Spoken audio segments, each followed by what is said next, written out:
¿Qué tal? Muy buenas tardes. Esto es Encuentros Diálogos a Fondo. Estamos transmitiendo desde la ciudad de Torreón, Coahuila, por vía de redes sociales.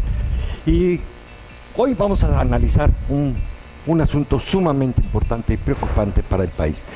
Hoy transmitimos desde el Hotel Ibis en Torreón, Coahuila, una cadena hotelera que ha llegado de Europa a México y que ha llegado a la comarca lagunera. El 6 de mayo fue inaugurado el Hotel Ibis y es un hotel de negocios, un hotel de excelente calidad de negocios y excelentes precios. Para usted que nos ve fuera de la ciudad de Torreón, Coahuila, y tiene proyecto de venir a esta ciudad a realizar negocios, pues vea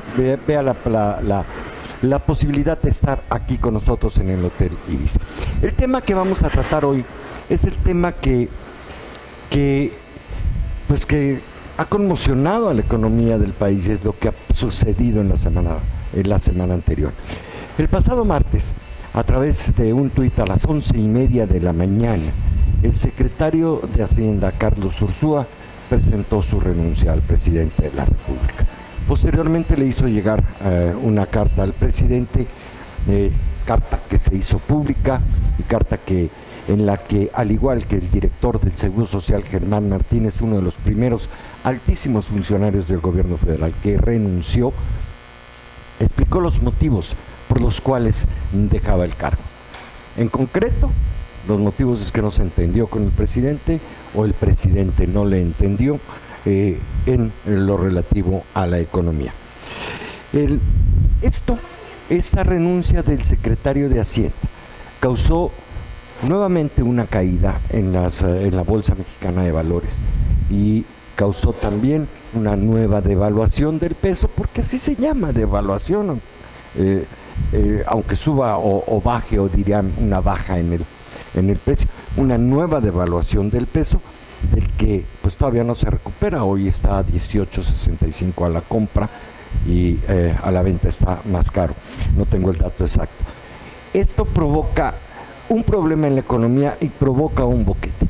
Y aunque el presidente de la República nombró a Arturo Herrera, un economista relativamente reconocido, quien ha trabajado en Banco Mundial y que más o menos conoce la situación económica, esto dio pues cierta tranquilidad a los mercados. Pero la realidad y lo que viene después de la renuncia del secretario de Hacienda es muy grave. El presidente nacional de la Coparmex dio a conocer también el punto de vista de la Coparmex y nos da a conocer en un video, el presidente nacional de Coparmex, Gustavo de Hoyos Walter, dio a conocer cuál es el sentir de los empresarios, qué es lo que piensan los empresarios en torno a esto. Vamos al video. La estabilidad macroeconómica es una condición indispensable para lograr el desarrollo con bienestar en nuestro país. Lamentamos la renuncia del doctor Carlos Manuel Ursúa Macías como titular de la Secretaría de Hacienda y Crédito Público del Gobierno de México, por considerarlo un funcionario competente y comprometido con el equilibrio de las finanzas públicas y la estabilidad económica del país. Recibimos con preocupación su denuncia sobre las notorias discrepancias que ahora sabemos han existido al interior del gobierno federal para la toma de decisiones en materia macroeconómica y sobre todo su denuncia sobre la adopción de las mismas sin método ni sustento que las justifiquen. Nos preocupa también la revelación sobre una visión extremista en la gestión pública y la incapacidad para procesar al interior del gobierno decisiones informadas y responsables basadas en evidencia. Exigimos se investiguen los casos de conflicto de interés, así como de imposición de funcionarios que han quedado revelados en el escrito de renuncia de quien hasta hoy fue secretario, y que sin importar sus protagonistas se identifique, investigue y en su caso persiga conforme a derecho cualquier acto de corrupción latente o que se haya perpetrado en los meses de gestión de la actual administración. Hacemos un llamado respetuoso pero firme al presidente Andrés Manuel López Obrador para que en la designación que realice del nuevo titular de la Secretaría de Hacienda genere confianza de que las finanzas públicas del país serán conducidas con responsabilidad y eficiencia. Hoy más que nunca, el reto principal del presidente y del gobierno federal es generar certidumbre, particularmente en materia económica y en el respeto al Estado de Derecho. Sin confianza será inviable preservar la estabilidad macroeconómica e imposible lograr la meta de crecimiento que se ha planteado la actual administración. Ese es el punto de vista. Bueno, pues para analizar este tema se encuentra con nosotros el ingeniero Fernando Menéndez, que es el cuarto vicepresidente de Canacintra en Torreón. Al revés. Es al revés, perdón. Pero es cierto, es Jorge Willy, que es el cuarto vicepresidente de Canacintra en Torreón. Jorge. Buenas tardes. Buenas tardes. Y el presidente de Coparmex Laguna, el ingeniero Fernando Menéndez. Gracias por estar con nosotros. Y ahí es el tema. Gracias. Ahí está desglosado, les dejo la palabra. Bueno, gracias. Adelante. Jorge. Bueno, pues nada más reiterando lo que dijo nuestro presidente Gustavo de Hoyos. Efectivamente es un tema delicado y lamentable el que se haya presentado una nueva renuncia en el gobierno federal, ¿no? Sobre todo en las circunstancias en las que se da y los motivos que señala Gustavo de Hoyos. Más bien, o sea, que enfatiza Gustavo de Hoyos y que resalta en el comunicado. La parte del conflicto de interés, la imposición de funcionarios y el tomar decisiones sin sustentos es gravísimo, ¿no? Lo se ve más como una renuncia, más como una denuncia, ¿no? Y eso pues no nada más lo apuntamos en Coparmex, se apuntó en muchos lados de las redes sociales, ¿no? Es grave.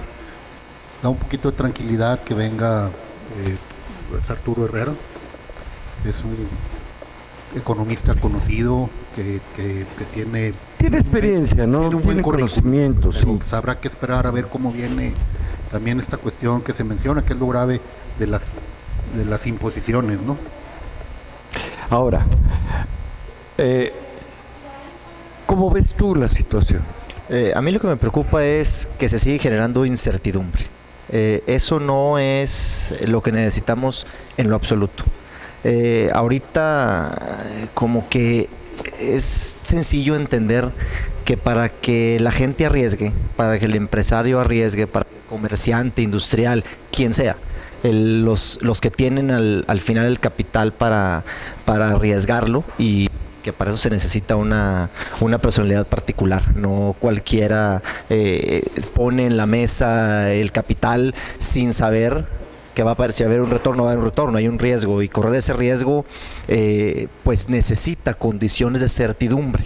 Cuando no hay esas condiciones, lo que sucede es lo opuesto, se va en el sentido contrario, hay cautela, a veces de más de cautela, se detienen los procesos económicos, y eso nos va llevando que se detuvo desde que se decidió no seguir con la construcción del aeropuerto de Texcoco. Sí, esa fue como que el parteaguas, pero siento que todavía ahí se le dio todavía un poco el beneficio de la duda, porque eso lo había anunciado desde la campaña del ahora presidente, no fue una sorpresa. Yo creo que dijeron, eso estaba anunciado, está siendo congruente con lo que había anunciado, no estamos de acuerdo, pero a eso le han seguido decisiones que no compartimos, otras que sí, no quiero decir ni todo es blanco ni todo es negro, pero hay decisiones muy puntuales que no abonan en nada a la certidumbre, y esto puede traer consecuencias muy complicadas en las próximas semanas. Ahora, ¿qué significa la renuncia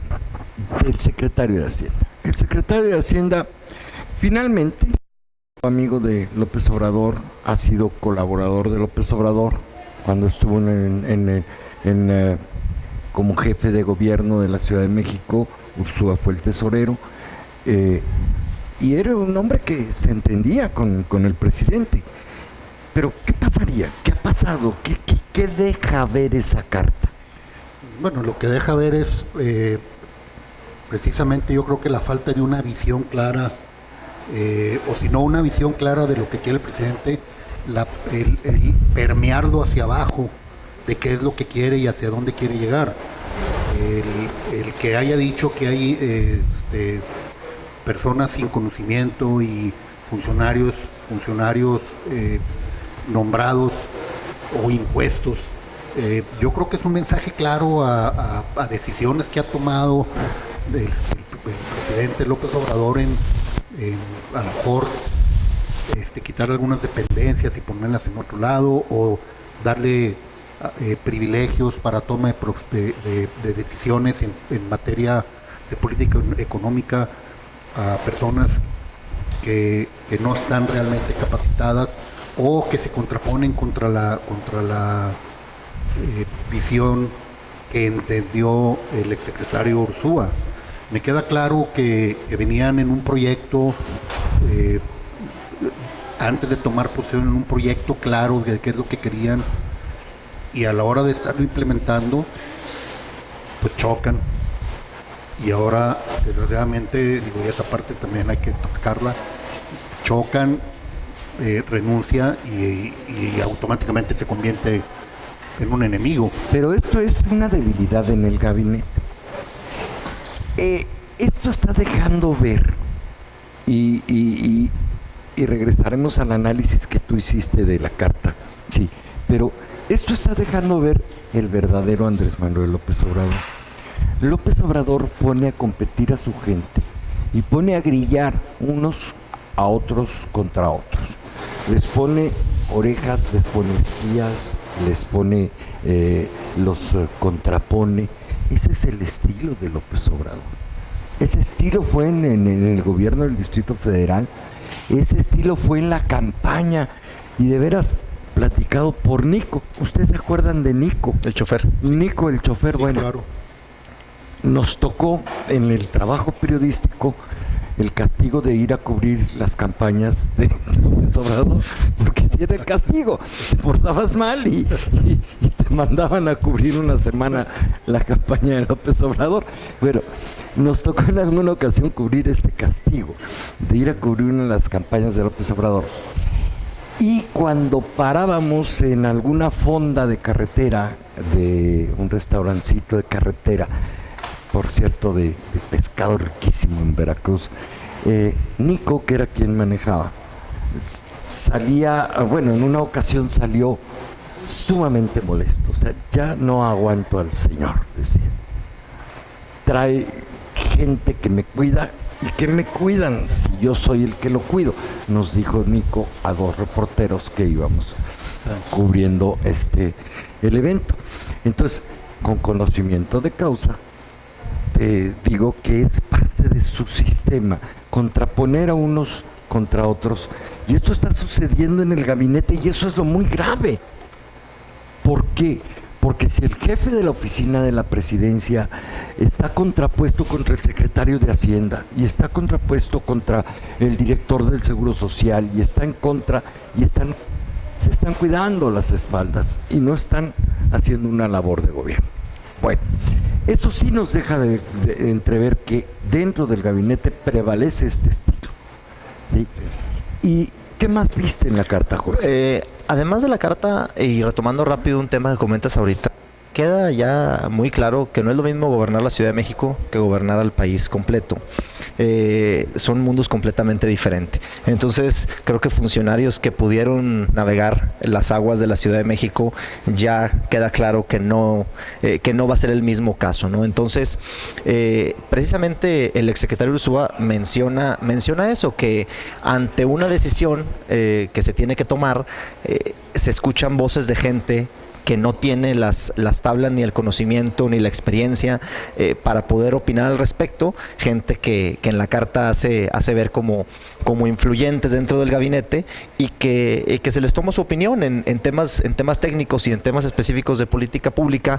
Entonces ahí es un escenario, se cocina un caldo complicado. Si gente que no tiene o no debería de tener la injerencia en ciertas decisiones, y sobre todo en las más importantes, está constantemente metiendo su cuchara, y peor aún, saliéndose con la suya, ¿verdad? Entonces, empezamos a ver la realidad, ¿no? Empezamos a ver la realidad de lo que es un gobierno ya en funciones, 6 meses apenas, y los miembros del gabinete que daban cierta certidumbre a la iniciativa privada, gente que se le consideraba moderado, técnicos, conocedores, como lo era Germán Martínez, que muchos cuando se unió a la campaña de López Obrador, pues a lo mejor predijeron que iba a ser poca su duración dentro del grupo. Él decía que no, él decía que se sumaba a un proyecto en el que creía firmemente, y pues bueno, la realidad es que ya salió Germán Martínez, ya salió Carlos Ursúa, entra al relevo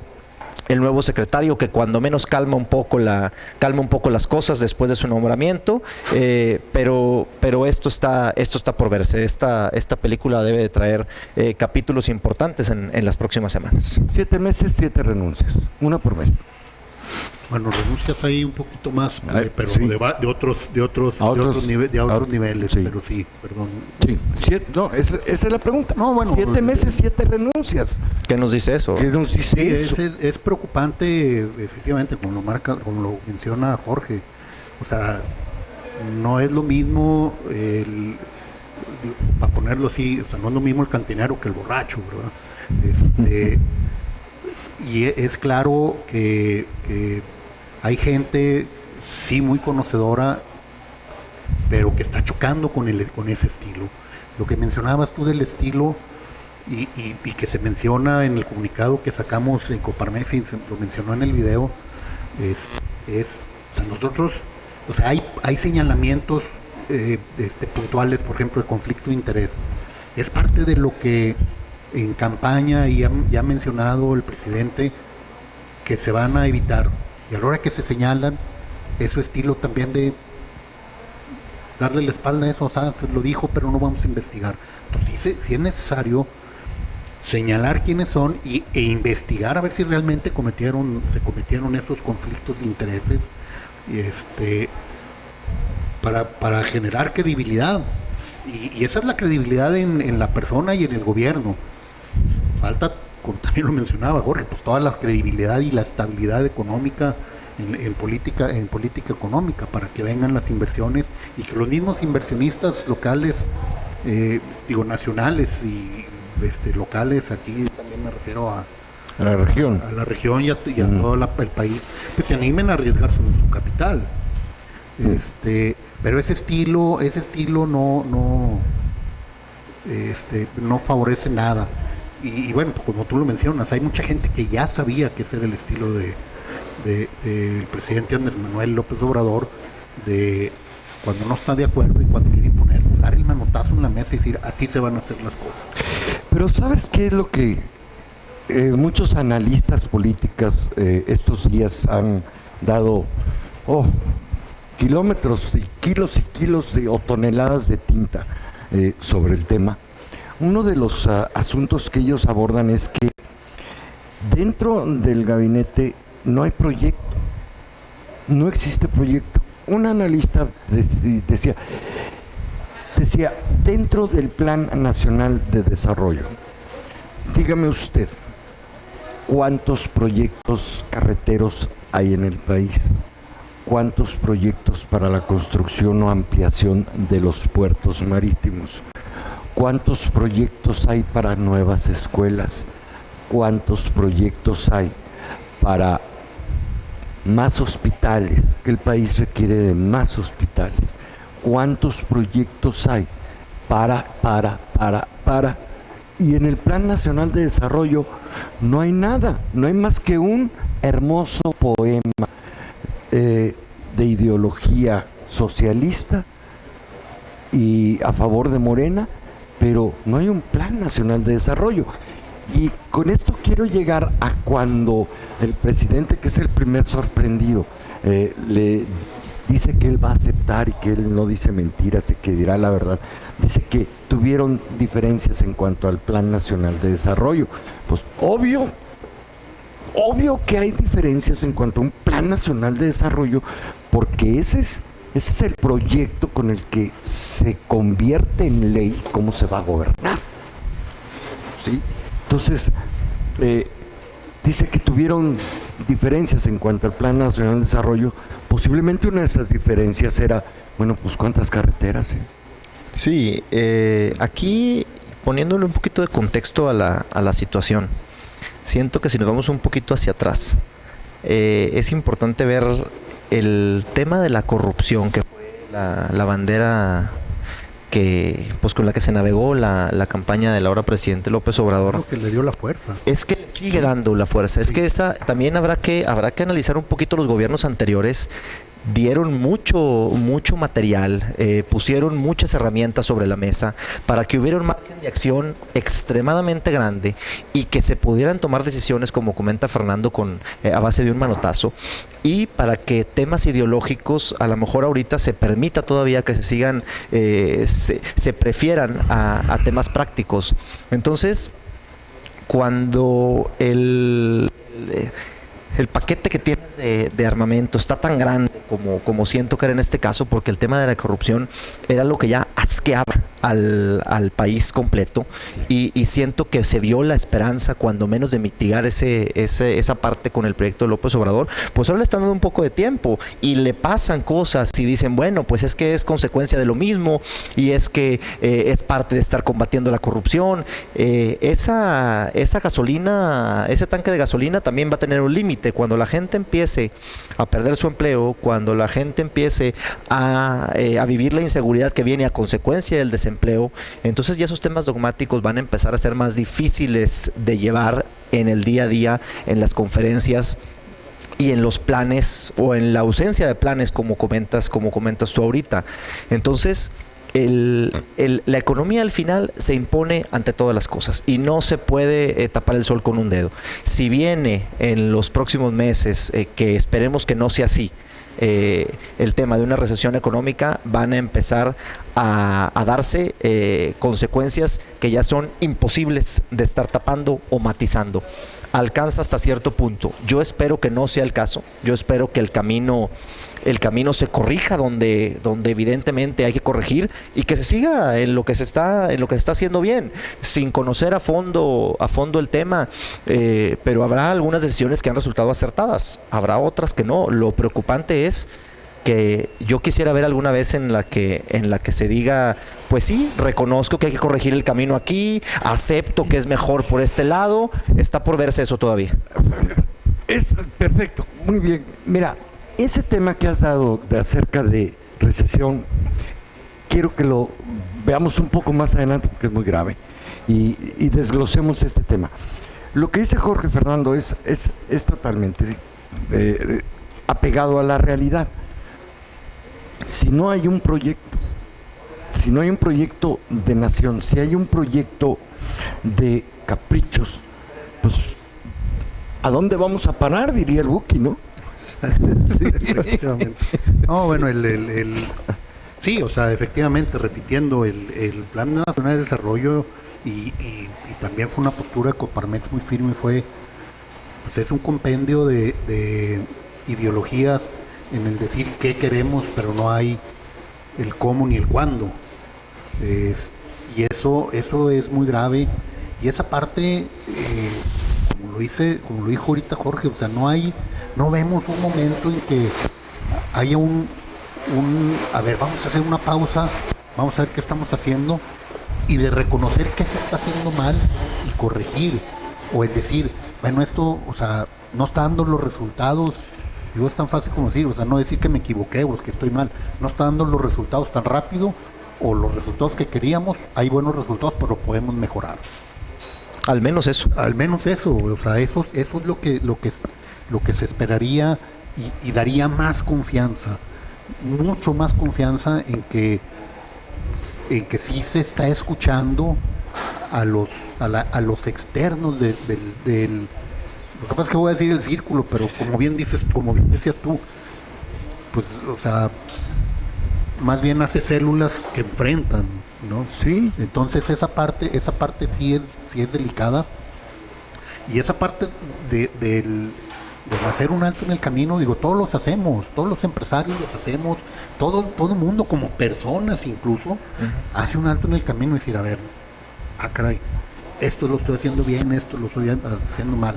Negocios, relaciones personales, en la vida personal de uno, en todo. O sea, se tiene que hacer una reflexión y se debe reconocer qué es lo que no se está logrando bien. En las empresas. Y finalmente, pues el gobierno es una gran empresa. Fíjate, nada más, Sí. perdón que te interrumpa. Por favor, Fernando. Pero esta parte es bien, o sea, por lo que estamos diciendo, o sea, es que hay que hacer un alto y decir, ¿vamos bien o vamos mal? O sea, no queremos, o sea, nosotros como representantes de los organismos empresariales no vamos a decir, ya ven, les dijimos que estaba mal y que había que corregir. O sea, está muy claro y eso lo dijo implícitamente Jorge, decir, a ver, si no hay confianza, no hay inversión. Y si no hay inversión, a los empresarios nos va a ir mal. O sea, Así es. lo que señalamos no es porque queramos venganza o queramos que le vaya mal. O sea, al contrario, es para que no le vaya mal. Porque si le va mal al país, nos va mal a todos. Y le va mal al país y le va mal a las empresas y va para abajo la cadenita y se empiezan a ver los problemas sociales que ya comentó Jorge. Es decir, a ver, también pues, no se va a alcanzar para los programas sociales que trae el gobierno. No va a haber dinero suficiente. Y ese es otro tema. Déjame recordarle que estamos transmitiendo a través de Fan TV. Fan TV y todas las redes sociales, pero como base estamos en Fan TV México a través de Facebook, estamos en YouTube, estamos en Twitter, estamos en Instagram y todo lo que se le pegue, porque esas son las redes sociales precisamente, esas son las redes sociales, no la compartir, el crear estas aldeas de ideologías de atención. Estamos en redes sociales. Mira, Fernando, sobre lo que estabas tú comentando, hay una reflexión que yo pienso que todos los mexicanos lo hacemos.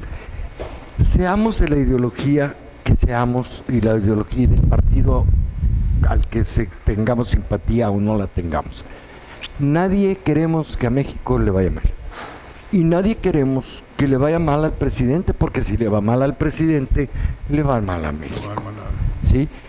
Queremos que nuestro presidente sepa que necesitamos de su mejor capacidad.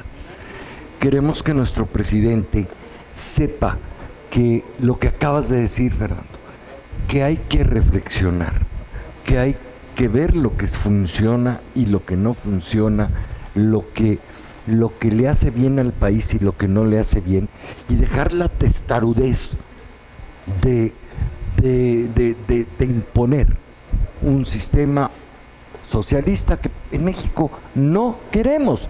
No queremos el socialismo en México. Así, con esas pausas. Lo dice el pueblo, lo dice la gente. Claro, si tú vas a buscar a la escuela de Ayotzinapa, a esas escuelas que tienen esa ideología, a la Facultad de Ciencias Políticas y Sociales de la UNAM, que analizan estas ideologías, que es por cierto donde se le sembró esa semilla a López Obrador, ahí en los jardines de la Universidad Nacional Autónoma de México, donde estuvo muchísimos años para recibirse, pero esa es otra historia. Pero bueno, ya está ahí, señor presidente. Nosotros necesitamos a un presidente para los mexicanos. Deje usted, señor presidente, que otros países resuelvan sus problemas. Nosotros necesitamos un líder de los mexicanos para resolver los problemas de México. Y usted es nuestro líder. ¿Qué hay que hacer? Pues ver qué es lo que funciona y lo que no funciona. Y ahora sí, vamos al otro tema, y es el tema de la recesión. El actual gobierno recibió del gobierno anterior a un país con un Producto Interno Bruto del 2.3%, a un país que no estaba en crisis, a un país en donde había muchos rateros y muchos sinvergüenzas, ¿sí? Pero en el cual había suficientes medicinas en el Seguro Social, había apoyo a las mujeres que trabajan, había apoyo en la lucha contra el cáncer, ayudar a la gente que padece cáncer, que vaya al centro máxima especialidad de oncología en el país. Había muchas cosas. También había muchas ratas y muchos corruptos, a perseguirlos y a meterlos a la cárcel y hacerlos que devuelvan lo que se robaron. Señor presidente, estamos de acuerdo con usted. Vamos a hacerlo. Hay que hacerlo, pero no acusar sin ton ni son. Porque Pepe es malo. Pues demuéstrame que Pepe es malo. Sí. ¿Qué papel tienes o qué expediente abierto tienes de que Pepe es malo? ¿Sí? Bueno, y es el siguiente punto al que quisiera que fuéramos. Antes de ello, permítanme darle las gracias al Hotel Ibis, que es la sede de este programa, es donde estamos transmitiendo desde el Hotel Ibis en Torreón, Coahuila. Es un hotel de clase ejecutiva que tiene 117 habitaciones y está ubicado muy cerca de las zonas industriales de Torreón, de todas las zonas industriales de Torreón, de Gómez Palacio, de Ciudad Lerdo, de San Pedro de las Colonias, de la región lagunera. Está muy bien ubicado, está en la carretera Torreón-San Pedro. 117 habitaciones, un concepto europeo, y Hotel Ibis hay en casi todo el país. Hay en Chihuahua, recientemente inaugurado, al igual que este hotel en Torreón. Hay en Chihuahua, Aguascalientes, Reynosa, Mazatlán, bueno, en todo el país, donde va el Distrito Federal, y en París, por cierto, muy bonito, dice el primo de un amigo que está muy bonito el Hotel Ibis en París. Y pues pasamos al siguiente tema, Jorge. Recesión. ¿Qué es la recesión? En términos económicos, recesión quiere decir detenerse, que se detiene. Recesión económica significa que se detiene la economía. ¿Cuándo se presenta la recesión económica en un país? Cuando en un trimestre consecutivo el Producto Interno Bruto es por abajo del 0. Y ahorita llevamos 3 meses con un Producto Interno Bruto primero del 0.3, 0.1 y 0.2. Estamos ahorita. Esto es técnicamente una recesión. Ya lo dijeron Merrill Lynch, que es una de las calificadoras más importantes, y el Banco Mundial. Dijeron México en recesión técnica. Pero ¿qué significa recesión? Para explicárselo a quien nos ve. Recesión significa que no hay dinero, pues. No hay empleo. Ya no te van a dar empleo. Porque ya no hay. No hay dinero para que compres lo que necesitabas. ¿Quieres cambiar la televisión? Olvídate. No la vas a cambiar. ¿Quieres cambiar la sala? No la vas a cambiar. ¿Quieres cambiar el auto? No lo vas a cambiar. ¿Quieres ir a comprar un helado? Sí que vayan, ¿verdad? Pues sí, pero ahí viene el riesgo también. Ahorita lo comentamos. Sí, y no va a haber con qué. Eso significa recesión. Significa que en este momento, y por favor, Fernando, desmiénteme si el dato que me pasaron, quien tiene otros datos, pero que son los economistas, los datos a los que yo me atengo, sí, pero dicen que hasta que los primeros 6 meses de este año, muy pocas son las industrias y las empresas que han cambiado maquinaria, que han ampliado sus programas y sus proyectos, y que la mayoría de las empresas están en contracción económica. ¿Cierto o no cierto? Esos datos de la economía nacional, del INEGI, que esos sí son datos, no son otros datos, ¿están bien? Sí, definitivamente, porque eso, o sea, ellos no los, de hecho el INEGI no los hace, el INEGI los recopila en base a encuestas que hacen muchos otros organismos privados y del mismo gobierno autónomos, y lo que hace es el compendio y hace el análisis y los presenta. Entonces es la fotografía de lo que está pasando. A Coparmex también hemos visto que efectivamente están los empresarios en expectativa para ver qué va a pasar. para las señales de una buena política económica para la estabilidad y para un desarrollo económico, pero con bienestar. Y eso es lo que eso es lo que están la mayoría de las empresas. Pero no quieren invertir por el momento, no les conviene. Hay ¿no? mucha cautela. A ver. Hay mucha cautela, definitivamente. De hecho, aquí a un costado del hotel tenemos un ejemplo de una construcción muy bonita, de un edificio de oficinas corporativas que podemos ver aquí por la ventana. Y bueno, este edificio lo agarró a la mitad. Pues lo van a terminar por lo que se ve, porque pues estaba a la mitad. Sí. Pero habrá que preguntar a los inversionistas de este tipo de industria, que la construcción es uno de los que más están siendo expresivos de los problemas que tienen, si está dispuesto a invertir después de terminar este proyecto. Muy seguramente la respuesta va a ser que no. Recesión, ¿qué significa en términos muy, muy prácticos?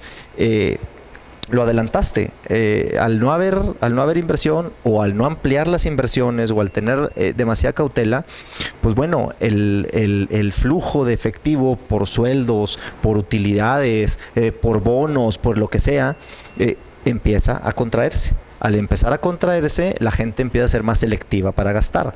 Viene la siguiente fase, cuando es que se empieza a perder el empleo. Se pierde el empleo, se pierde el ingreso. Se pierde el ingreso y se pierde tu capacidad de gasto, tu capacidad de pagar desde lo básico hasta las cuestiones que tienes como pequeños lujos o como tus gustos, etcétera. Entonces, ¿qué pasa? Que todo lo que no es básico o de consumo necesario son los primeros que empiezan a verse afectados. Porque al final, pues si tienes que primero ir al súper y después otras cosas, pues primero vas al súper y ya para lo otro ya no va a alcanzar. Entonces todo ese otro, llámese comercio, llámese viajes, llámese lo que, televisiones, pantallas, ibas a cambiar la computadora, lo que sea, todo eso se empieza a pensar y a repensar, o de plano a cancelar. Las personas que trabajan en todo ese tipo de negocios o industrias que producen o venden esos artículos empiezan a sufrir recortes de personal. Esas personas se vienen, pasan otra vez al desempleo, a quedarse sin su ingreso, y ahí empieza la cadena donde trae las consecuencias nefastas que ya hemos platicado aquí, ¿no? Entonces, ¿qué se necesita? Pues ojalá y no caer en eso, para empezar. No caer en eso. Veíamos ahorita el tema de la reflexión y la autocrítica. Qué importante es cuando tienes los hechos adelante de ti, hay que reflexionar lo que está bien y lo que está mal. Yo ahorita, para concluir, nada más quiero poner un ejemplo personal de que entendemos que no todo está mal y queremos que las cosas vayan bien. Por ejemplo, el programa que le llamamos para los ninis, que se llama realmente Jóvenes Construyendo el Futuro. Yo era muy crítico de ese programa cuando lo anunciaron. Como que no le veía sentido, porque asumía que era nada más darle dinero a gente que es improductiva, o que ha sido improductiva, y que se iban a acomodar perfectamente bien, y iba a ser una maquinaria de votos para el partido. Sin embargo, decidí darle la oportunidad de hacer una prueba. Yo en mi empresa tengo una persona, me inscribí a la empresa en el programa, y se reclutó a una persona que trabaja en el Departamento de Recursos Humanos. Pues mi experiencia ha sido muy positiva, y ahora también lo tengo que decir. La persona, ¿por qué no tenía trabajo? ¿Por qué no estaba estudiando? Pues bueno, ese es otro tema. Pero el chavo es un hombre, es productivo, llega a trabajar con ganas, hace las cosas que se le encomiendan bien. Y bueno, a lo mejor esta persona necesitaba que se le diera la mano, necesitaba que se le pusiera una mano, y de ahí en adelante a lo mejor escribió otra historia. Cuando termine su año de programa, si sigue como va, seguramente se le va a ofrecer ahí en la empresa una plaza, se le va a ofrecer que se quede, se sale del programa y la empresa le pagará un sueldo. Entonces, no venimos aquí a linchar a nadie. Estas pláticas son para decir las cosas como son, ¿verdad? Pero autocrítica, por Dios. O sea, también hay que hacer un alto. Es lo que estábamos diciendo, y creo que estamos de acuerdo en esto, Fernando. Señor presidente, recapacite. Fernando lo dijo muy claro. Tú tienes una empresa, y tu empresa tiene una proyección de ventas, de crecimiento y de mantenimiento. Cuando algo anda mal en la empresa, ¿qué haces?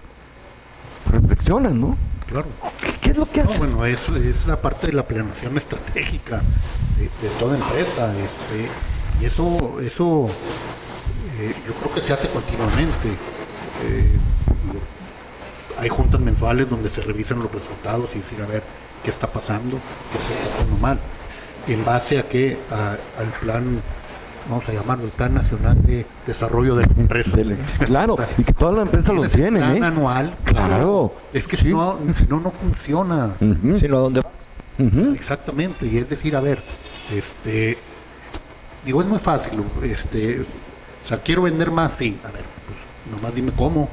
Entonces, a ver, el vendedor necesita una meta, necesita conseguir tantos clientes nuevos, necesita, o sea, y de la empresa, ¿qué tenemos que hacer? A ver, necesitamos nuevas líneas de Producción. necesitamos nuevas líneas de artículos para ofrecer a los clientes, o qué tipo de clientes nuevos quieres atraer, etcétera. Esa parte se tiene que ver, y vas avanzando y mediante avance el año vas ajustando, efectivamente es la palabra, o sea, vas ajustando en donde no se están dando los resultados como los quieres. Y lo que no se funciona, lo echas para atrás. Es que estoy produciendo sillas. Estoy produciendo sillas y produje 420,000 sillas y solamente vendí 250,000. Cierra la fábrica de sillas, porque ya no se venden sillas. O cambia el diseño. O cambia el diseño. Sí, haz algo Sí. nuevo. O haz algo nuevo. ¿Sí? Eso se hace en las empresas. Bueno, en el gobierno es igual. Mira, parte de la recesión, que es a lo que debemos de tenerle mucho miedo, y quienes son economistas, quienes son empresarios como ustedes, no le tienen temor porque es mucho, no hay ventas. Cuando está la recesión, esto afecta directamente a los pobres. Dicen que el socialismo quiere tanto a los pobres que los multiplica. ¿Sí? O sea, son muy poquitos, queremos más pobres. ¿Sí? Es a quien más afecta. Si quieres ayudar a los pobres, no les regales el dinero que ustedes, como empresarios, pagan de impuestos. Si quieres ayudar a los pobres, crea empresas. ¿Cómo? El gobierno no es fuente de empleo. El gobierno tiene que poner las condiciones necesarias de paz, de tranquilidad, para que las empresas crezcan y florezcan. ¿Sí? Esa es la función del gobierno. ¿Sí? No, cuando hay una recesión, que es a lo que quiero llegar, cuando hay una recesión, hay más pobres, hay menos servicios de salud, más deficientes, son más deficientes los servicios públicos, empieza a faltar el agua, el drenaje, la energía eléctrica. Acá le hace caso Yucatán, o véanse casos de Venezuela. Empiezan a faltar los servicios públicos, empieza a faltar el don de trabajar, y lo que tú decías, empieza a crecer la delincuencia, porque finalmente alguien tiene que llevar a su casa lo que pueda. Así es. Y si se roba una llanta de un carro y le dan 100 pesos por ella y le da de comer al niño, pues eso es delincuencia, y eso es por necesidad. ¿Sí? Y son riesgos que ya arrinconados, son riesgos que están dispuestos a correr la gente, ¿no? Claro. Y Y es lo que no queremos. Eso es lo peligroso. Una parte que ahí sí se me hace que no la querías decir tan abiertamente, pero cuando explicabas cuando empieza a faltar y empiezas a recortar, empiezas a recortar las cosas, sí, o sea, lo básico, lo más importante, sí, y luego empiezas a recortar, y hay el peligro de perder incluso las posesiones. O sea, si tienes en la casa hipotecada, si tienes un préstamo en el carro, corren el riesgo de perder el patrimonio. No sé que le estabas dando por ahí la vuelta, no lo quería decir. Sí, bueno, hay que decirlo. Es un escenario realmente que a nadie le llama la atención estarlo viendo, pero bueno, es una realidad, ¿verdad? Lo que dice Fernando.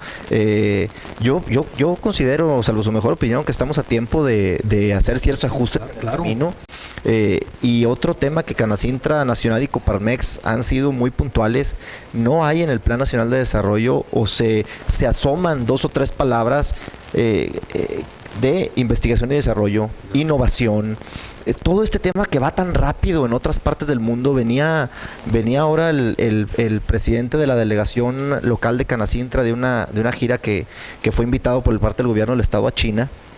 Es impresionante cómo le han dado la vuelta a ellos de ser un país manufacturero, pero de lo que se consideraba chafa, de lo que se consideraba de tercera, cuarta y quinta mano, ahora están llevando la punta en todos los productos, servicios, pero bueno, digamos productos de tecnología avanzada, y cómo el gobierno, lo que comentabas tú ahorita, ya es un facilitador en cuestión de que los mismos empresarios o industriales desarrollen eso. El gobierno, claro que tiene que generar buenos tratados comerciales, mantenerlos, cuidarlos, buenas ferias que traigan gente que está dispuesta a hacer negocios con las compañías locales. Ese es el trabajo del gobierno, poner el terreno y cultivarlo para que el arriesgarse sea atractivo. Entonces, hay tanto por hacer. Y bueno, yo quisiera ver un poco más de movimiento en ese aspecto. Sí, aquí vamos para atrás. Desaparece el Instituto Nacional del Emprendedor. Para el apoyo al emprendedor. Oh, eso fue un golpe durísimo. Cierra ProMéxico. Esos son golpes, como dices tú, muy duros a la cuestión del papel del gobierno de facilitador para generar empresas y por lo tanto generar empleos y por lo tanto generar riqueza. Y vamos para atrás. Y ese es un muy grave problema de este gobierno, es llegar y decir borrón y cuenta nueva. Lo mencionabas al principio del programa, o sea, pues sí estábamos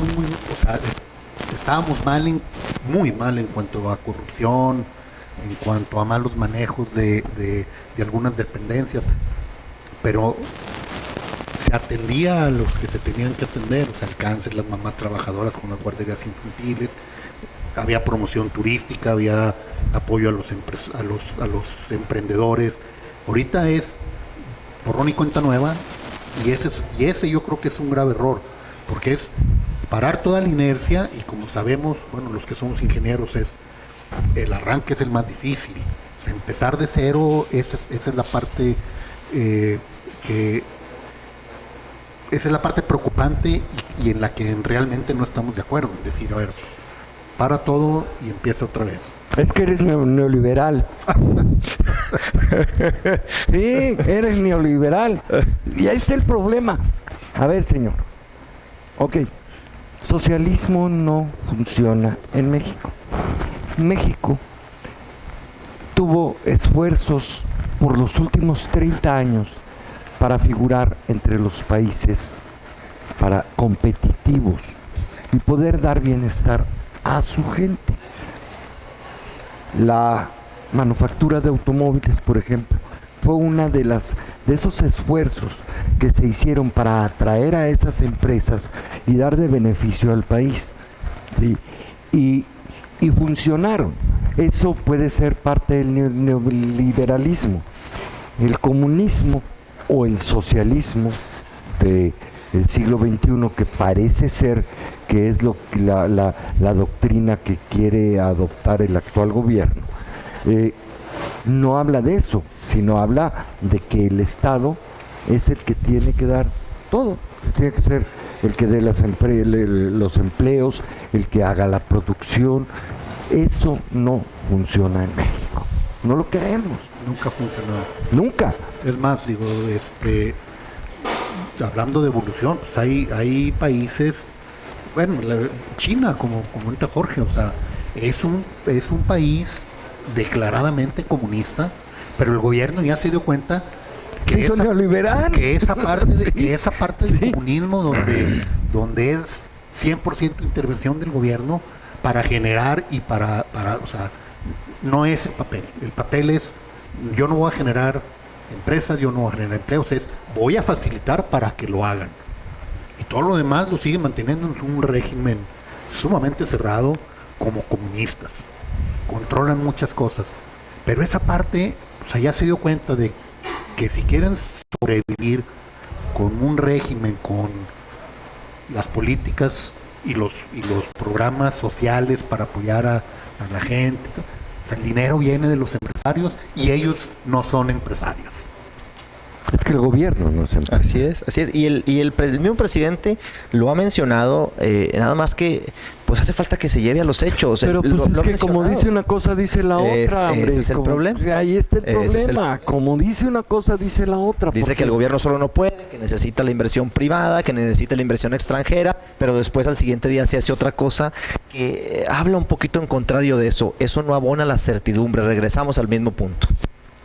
Claro que no abona la certidumbre. Mira, la preocupación por este régimen empezó cuando se veía que López Obrador iba a ganar la elección. Hay muchas empresas extranjeras decidieron contraerse, ¿sí? Y una de ellas fue Grupo México.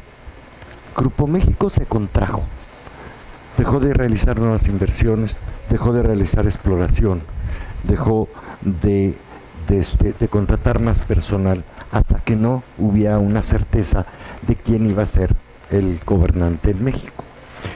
Grupo México hizo esto un año antes de que ese gobierno estuviera, ¿sí? Bueno, esa contracción de Grupo México ahora lo han seguido otras empresas, y hay otras empresas que esa contracción ha sido obligatoria. Y te hablo un caso que conozco. Televisa es una empresa que se ha tenido que contraer. Una empresa que tenía pues más de 10, 12 mil empleados, se está contrayendo. Y como ella, muchas empresas de televisión Azteca, estaciones de radio que están desapareciendo en medios de comunicación, ¿sí? Que están desapareciendo porque hay una contracción económica y no hay esa certidumbre. Y si hubiese la certidumbre de que si tú vas a invertir, no sé, en traer maquinaria nueva o en desarrollar nueva maquinaria, tienes 3 ingenieros y les dices, yo necesito una máquina que haga plim plom, la puedes hacer, sí, pero le va a costar 400 mil pesos a la máquina, porque me va a producir la certeza de que voy a vender más productos, más tapitas, más, no sé, más botellitas, ¿sí? Porque tengo la certeza de que voy a vender, entonces le inviertes. Pero está pasando eso. Esa es la forma que están empezando los empresarios, imprimir más dinero, invertir más dinero o esperar. Es que volvemos a lo mismo, y lo acaba de decir Jorge, y la conclusión a la que voy a llegar es lo mismo. Tú hablas con los, por ejemplo, con la banca de desarrollo, vienen las personas de Nafin, Bancomex, y platicas con ellos y dicen, aquí están los programas y tenemos estos puntos, vamos a impulsar, por ejemplo, al que toda la cuestión de la manufactura que viene de importación temporal, o por ejemplo lo que se hace aquí, que va a los arneses que van para la industria automotriz. Vamos a invertir, o sea, vamos a tener fondos para que inviertan, para que haya mayor mayor porcentaje de productos mexicanos en los arneses. Ok, y te emocionas porque son tasas muy accesibles. Hay planes para hacer crecer a los proveedores de esas plantas, como programas de factoraje, por ejemplo, o las cadenas productivas, como se les llama, ahí dicen, ahí está el dinero. Pero luego volteas a la parte de otro tipo de política económica y hay señales encontradas, donde desgraciadamente un día dicen una cosa y el otro día dicen otra, y se pierde la certidumbre, se pierde la confianza. Entonces, así como la respuesta sería todo el mundo estamos en la expectativa, porque no sabemos, a lo mejor poniéndolo ya un poquito más claro, no sabemos cuándo van a empezar a gobernar. No sabemos, ¿eh? No sabemos porque ahorita hay pura ideología. Ahorita es primero los pobres. Pues sí, primero los pobres, pero primero las fábricas. Sí. ¿Para qué? Pues no regalarles el dinero. No hay una certeza en cuanto al gobierno, pero no estoy de acuerdo contigo. No se ha empezado con la seriedad con la que se tiene que gobernar. ¿Cómo se tiene esta seriedad? En principio de cuentas, y esto volviendo a la carta de Carlos Ursúa, puede ser la razón. En principio de cuentas, si rodearte de la mayor cantidad de expertos y lo mejor calificados en cada tema para poder tener una visualización de hacia dónde va una rama de la economía y como gobierno tomar la decisión de apoyar o desapoyar esa rama de la economía. ¿Sí? Pero volviendo a la carta de Ursúa, están los amigos, están los compadres y están las cuñas que le llama él, o sea, que le pone contrapesos y le pone espías a los funcionarios para que le hagan grilla y le digan, ¿y qué está haciendo aquel? Chisme. Y pues eso es lo que Ursúa decía, o sea, espérame, con seriedad, sí. Tómalo con seriedad. Un negocio es con seriedad. ¿Tú cómo ves tu negocio? ¿Lo avientas pues a ver qué sale? Sí, por supuesto que no. O sea, hay giros y hay industrias muy susceptibles al respeto al Estado de Derecho, a la certeza que hay. Ahora veíamos en semanas recientes el tema de los contratos de las empresas que estaban haciendo los gasoductos, donde les querían cambiar la jugada de un contrato firmado con el argumento de que era un contrato leonino. No conozco el contrato, probablemente sí, probablemente no. Yo creo que no lo vamos a saber si no leemos. Sin embargo, un contrato firmado se tiene que respetar o se tiene que buscar renegociar en un momento dado y tratar de sentar a la gente y decirle, bueno, tenemos que tratar de modificar esto porque mira esto y este punto, pero no se puede caer en una temática o en una práctica donde gente nacional o extranjera, eso no importa, que viene a invertir y que está bajo un contrato, ya resulta que ya te voy a cambiar la jugada porque a mi juicio esto no debe de ser así no se hacen los negocios. Mira, eso que estás diciendo es mucho, pero realmente muy significativo. No sé si bueno, la manera en cómo se hacen los negocios en México es el mundo al revés. No hay un país en el mundo que haga negocios como los hace México. ¿Sí? He escuchado mucho de personas que hacen negocios con China, de que en China el tiempo es tiempo y todo tiene una filosofía y una forma de hacerse. Así es en China. Dicen no queremos un comercio americanizado, sino que el comercio en China es diferente. Caso China. Los negocios que se hacen con Canadá, yo he tenido la oportunidad de estar en Canadá y de hecho un hijo mío está allá, estuvo allá. Son diferentes. Ahí a la hora de hacer un negocio dice, ¿qué vas a poner? 16 tornillos, 16, apúntale. ¿Tú qué vas a poner? 47 tuercas, apúntale, 47 tuercas. ¿Tú qué vas a poner? 2 ingenieros, apúntale. Lo ponen en el contrato. Entonces tú vas a poner 17 tuercas, 17, y está en el contrato. Dice, ¿lo firmamos? Lo firmamos. Y lo firmamos lo cumplimos. Sí, claro. Y lo cumplimos en los tiempos, en las fechas. Se respeta o se respeta. Se respeta o se respeta. Así se hacen los negocios con Canadá, con Estados Unidos, con la Unión Europea, con quienes son nuestros benefactores que traen la inversión al país y la confianza en el país. ¿Sí? Entonces, eso que mencionas me parece que es otro capricho de esa 4T, ¿sí? De un señor Bartlett que ha sido tramposo toda su vida y que y que bueno, ya estoy hablando más, ¿no? Ahora, ya, si hasta Marte te está tocando. el leonino, que se revise, que se busque renegociar por el camino correcto nada más. Sí, por el deber ser. O sea, es como esto, el contrato que firmamos aquí nosotros tres. O sea, va a llegar un momento que a lo mejor no me conviene. Oye, vamos a sentarnos porque a mí ya no me está conviniendo y lo renegociamos. Pero el compromiso es, seguimos trabajando mientras no cambien las condiciones del contrato, en mutuo acuerdo, seguimos trabajando como está. ¿Verdad? Sí. Ok. Ahora, ¿qué pasa con la certidumbre? ¿Qué pasa? Porque tenemos encima el fantasma de la recesión, y eso sí no se le desea a ningún país. Así empezó Venezuela. Venezuela empezó con una recesión. Bueno, no empezó, fue uno de los pasos que se siguieron. Sí. ¿Sí? ¿Qué podemos hacer? Por supuesto que pues quien nos interesa que nos escuche no nos va a escuchar, ni lo vamos a tener aquí enfrente, ¿sí? Pero pues sí tenemos diputados, tenemos representantes, tenemos senadores.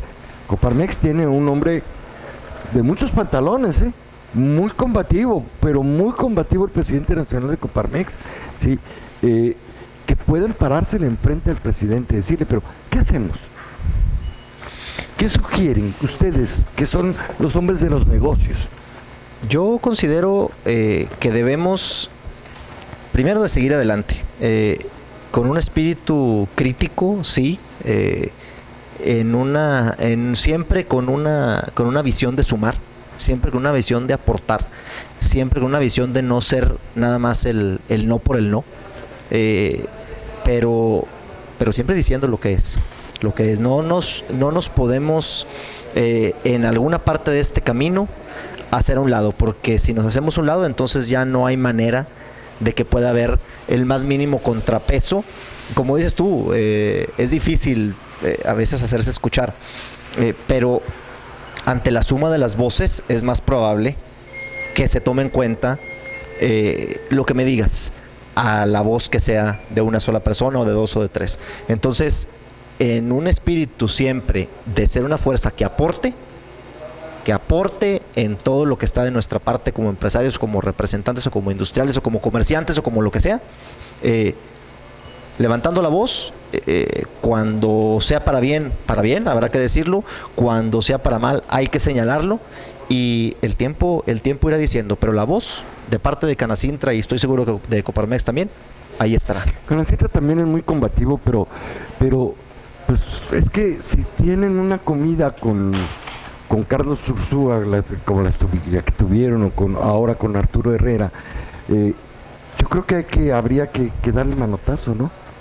Los mismos empresarios, espérate, vas mal, gobierno. Y si vas tan mal, nos vamos.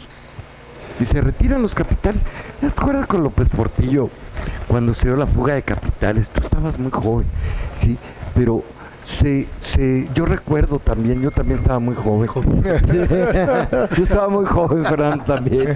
Yo todavía no había ni nacido, pero me sé la historia. ¿Te sabes la historia? Te la contó tu papá. Me la contó mi papá, así es. Le fue muy mal a mi papá con esos gobiernos. Me imagino que muy mal. Esos gobiernos de Echeverría, de López Portillo, esos gobiernos populistas, esos gobiernos comunistoides, esos gobiernos pues vinieron a hacer el experimento de lo que no debe de repetirse en México y que no queremos que se repita. claro. ¿Sí? Bueno, déjeme recordarle que estamos transmitiendo desde el Hotel Ibis en Torreón, Coahuila. Estoy viendo el catálogo del hotel, en donde pues, son 117 habitaciones en un hotel de clase negocios. Es un hotel de clase de negocios.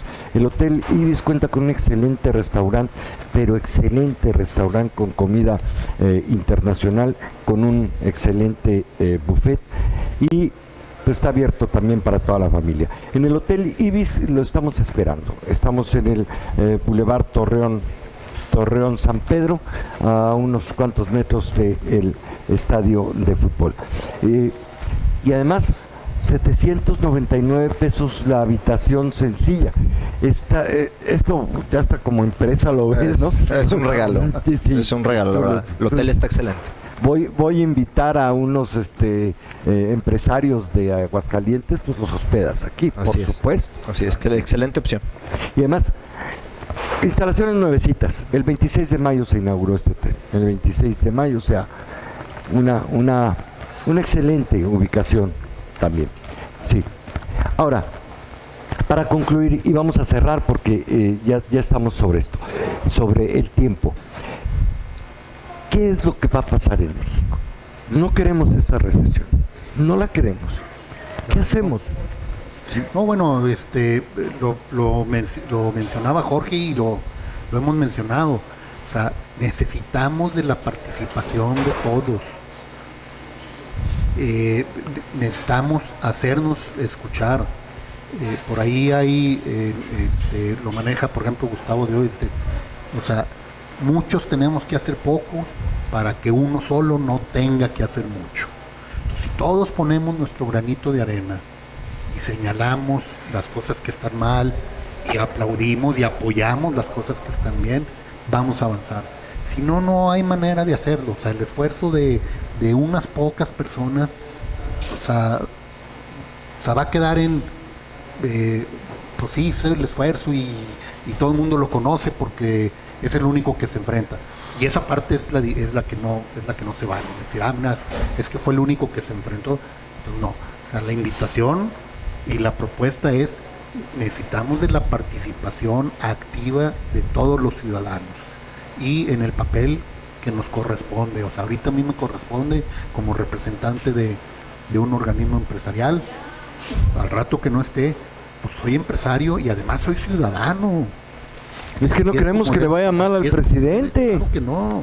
¿Sí? La industria de la transformación sería una de las más castigadas, ¿sí? Sí, definitivo. Y qué importante sería que la gente que toma decisiones a esos niveles dimensionara el círculo virtuoso de lo que es una industria de transformación en ejecución. O sea, estábamos viendo cuando aquí tenemos en Coahuila, desafortunadamente es en Saltillo y no en Torreón, pero queremos ir hacia allá, una cantidad de plantas ya de primerísimo nivel, pero lo que se genera alrededor de esa planta es algo realmente notable. Toda la proveeduría que necesitan esas plantas, que tiene que ser local. Escuchaba yo en una entrevista a un inversionista hace tiempo que, por ejemplo, decía, yo pongo mi planta en donde sea, pero hay estos 10 puntos, estas 10 necesidades, estos 10 artículos que tienen que ser forzosamente locales. Aún yo sea de donde sea, el empaque tiene que ser local. Esto tiene que ser local, el mantenimiento tiene que ser local, este insumo tiene que ser local, porque no hay manera logísticamente de que sea de otra manera. Entonces, eso genera tal virtud de que viene una planta y bueno, el ciudadano común a lo mejor piensa, bueno, qué bien que van a ocupar X cantidad de gente. No tenemos idea de todo lo que viene atrás de eso y todo lo que se genera después, porque no son nada más los sueldos, es los sueldos de todo lo que viene abajo, todo el comercio y todos los servicios que se ponen en un nivel que al rato vas a lugares como esos, a ciudades como esas, vas a por ejemplo, a un restaurante y ves que hasta para el tema de meseros se las ve negras porque hay tanto empleo que dices, ¿cómo es posible que no ves aquí? Bueno, es a consecuencia de un círculo virtuoso como ese, que al rato el problema es el problema que todo el mundo quisiéramos tener, ¿verdad? Que no hay suficiente gente para trabajar y que te tienes que estar buscando ya gente de otras ciudades para que venga a cubrir las vacantes que ya no puedes cubrir con la gente de tu propia localidad. Pues eso es lo que hay que evitar, ¿no? Eso es lo que una recesión, que es el tema que pues finalmente sí, a mí me apuró, me preocupó cuando vi los datos de Merrill Lynch, del Banco Internacional o Bank of America, cuando, exacto, gracias, y vi los datos de INEGI, me preocupó porque pues hay que explicarle a las personas de qué se trata una situación económica de estas, ¿no? Y una situación de estas, pues hay que evitarla de cualquier manera. Señor, muchas gracias. Gracias por la invitación. Gracias, muchísimas gracias. Tan a gusto que se platica, ¿verdad? Ya quisiéramos seguir hablando. Sobre todo con gente que está que está metida en el tema como ustedes, ¿no? Que son empresarios, que son los que pues realmente hacen crecer al país. Sí. Tratamos de hacer nuestra parte. Sí. Lo poquito que nos corresponde, lo tratamos de hacerlo bien. Muchísimas gracias, Jorge. Al contrario. Gracias, Fernando. Muchísimas gracias. Gracias a usted. Gracias, Chela Sánchez. Gracias, Jaime Martínez, que son los productores de este programa.